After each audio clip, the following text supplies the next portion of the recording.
Hi friends, welcome back to Usha's Food World. ഇന്ന് ഞാൻ വന്നിരിക്കുന്നത് ഒരു ചിക്കൻ ഫ്രൈയുടെ റെസിപ്പിയുമായാണ്. ഒരു വെറൈറ്റി ആയിട്ടുള്ള ഒരു ചിക്കൻ ഫ്രൈ ആണിത്. വളരെ ഈസി ആയിട്ട് നമുക്കിത് റെഡിയാക്കി എടുക്കാൻ പറ്റും. ഇതിനു മുന്നേ ഒരു സ്പെഷ്യൽ ഫിഷ് ഫ്രൈയുടെ റെസിപ്പി ഇട്ടിട്ടുണ്ടായിരുന്നു. അത് കാണാത്തവർക്കായി ലിങ്ക് ഞാൻ താഴെ ഡിസ്ക്രിപ്ഷൻ ബോക്സിൽ കൊടുത്തേക്കാം. ഇനി നമുക്ക് ചിക്കൻ ഫ്രൈ റെഡിയാക്കി തുടങ്ങാം. അതിനായി 1/2 കിലോ ചിക്കനാണ് ഞാൻ എടുത്തിട്ടുള്ളത്. ചിക്കനിൽ മസാലകളെല്ലാം നന്നായി പിടിക്കാൻ വേണ്ടി ചിക്കൻ ഒന്ന് വരഞ്ഞിട്ടാണ് ഞാനിവിടെ മസാലകളൊക്കെ ഇടുന്നത്. ആദ്യമായി കുറച്ച് ഉപ്പ് ചേർക്കാം. ഇനി അതിലേക്ക് 1/2 ടീസ്പൂൺ മഞ്ഞൾപ്പൊടി, 1/2 ടീസ്പൂൺ മല്ലിപ്പൊടി, 1 ടീസ്പൂൺ ചതച്ച കുരുമുളക്, 2 ടീസ്പൂൺ പെരുംജീരകം ചതച്ചത്, 4 ടീസ്പൂൺ കാശ്മീരി മുളക് പൊടി, 1/2 ടീസ്പൂൺ ഇടിച്ച മുളക്, ഒരു പകുതി നാരങ്ങയുടെ നീര്, 1/2 teaspoon ginger garlic paste, 2 table spoon തൈര്, 1/2 ടീസ്പൂൺ നാച്ചുറൽ ഫുഡ് കളറാണ് ഇനി ചേർക്കേണ്ടത്. നാച്ചുറൽ ഫുഡ് കളർ പ്രിപ്പയർ ചെയ്യുന്ന വീഡിയോ ഓൾറെഡി ഞാൻ ചെയ്തിട്ടുണ്ട്. അത് കാണാത്തവർക്കായി ലിങ്ക് ഞാൻ താഴെ ഡിസ്ക്രിപ്ഷൻ ബോക്സിൽ കൊടുത്തേക്കാം. ചിക്കൻ ഫ്രൈക്ക് നല്ലൊരു കളർ കിട്ടാൻ വേണ്ടിയാണ് നമ്മളിത് ചേർക്കുന്നത്. മസാലകളെല്ലാം നന്നായി മിക്സ് ചെയ്തതിന് ശേഷം മിനിമം ഒരു 3 മണിക്കൂറെങ്കിലും റെഫ്രിജറേറ്റ് ചെയ്യാൻ വേണ്ടി വെക്കണം. ഇപ്പോൾ 3 മണിക്കൂർ കഴിഞ്ഞിട്ടുണ്ട്. ഇനി നമുക്കിതിലേക്ക് കുറച്ച് പൊടികൾ ചേർത്ത് കൊടുക്കണം. 2 ടീസ്പൂൺ കടലപ്പൊടി, 2 ടീസ്പൂൺ കോൺഫ്ലോർ, 2 ടീസ്പൂൺ അരിപ്പൊടി, 1/2 ടീസ്പൂൺ ഗരം മസാല.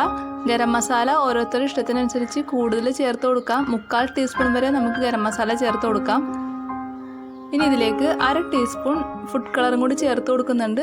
കുറച്ചും കൂടി കളർ കിട്ടാൻ വേണ്ടിയാണ് ഇങ്ങനെ ചേർത്ത് കൊടുക്കുന്നത്. ഒരു കോഴിമുട്ടയും കൂടി ചേർത്ത് നമുക്ക് ഇതൊന്ന് നന്നായി മിക്സ് ചെയ്തെടുക്കണം.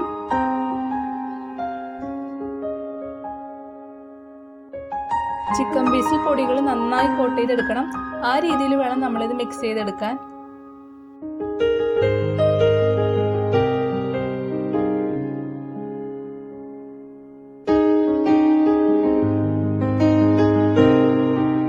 ഇപ്പോൾ നന്നായി മിക്സ് ചെയ്തെടുത്തിട്ടുണ്ട്.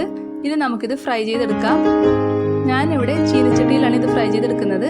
ചീനച്ചട്ടിയിലേക്ക് വെളിച്ചെണ്ണയാണ് ഒഴിച്ചിട്ടുള്ളത്. ഏത് ഓയിൽ വേണമെങ്കിലും നമുക്ക് ഉപയോഗിക്കാം. വെളിച്ചെണ്ണ നന്നായി ചൂടായതിനു ശേഷം മാത്രമേ ചിക്കൻ പീസ് ഇടാൻ പാടുള്ളൂ. ചിക്കൻ പീസ് ഇട്ട് കഴിഞ്ഞാൽ സ്റ്റൗ ലോ ഫ്ലെയിമിൽ വെക്കാൻ പ്രത്യേകം ശ്രദ്ധിക്കണം. അതല്ലെങ്കിൽ ചിക്കൻ്റെ ഉൾഭാഗം വേവാതെ പുറംഭാഗം മാത്രം കരിഞ്ഞു പോകും. ചിക്കൻ്റെ ഒരു സൈഡ് മുരിഞ്ഞു കഴിയുമ്പോഴേക്കും തിരിച്ചും മറിച്ചും ഇട്ട് നമ്മളിത് വേവിച്ചെടുക്കണം. ചിക്കൻ ഏകദേശം മുരിഞ്ഞു തുടങ്ങിയിട്ടുണ്ട്.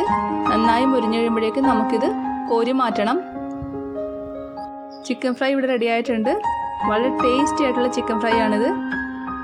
ഈ രീതിയിൽ ബാക്കിയുള്ള ചിക്കനും കൂടി നമുക്ക് വറുത്തെടുക്കാം.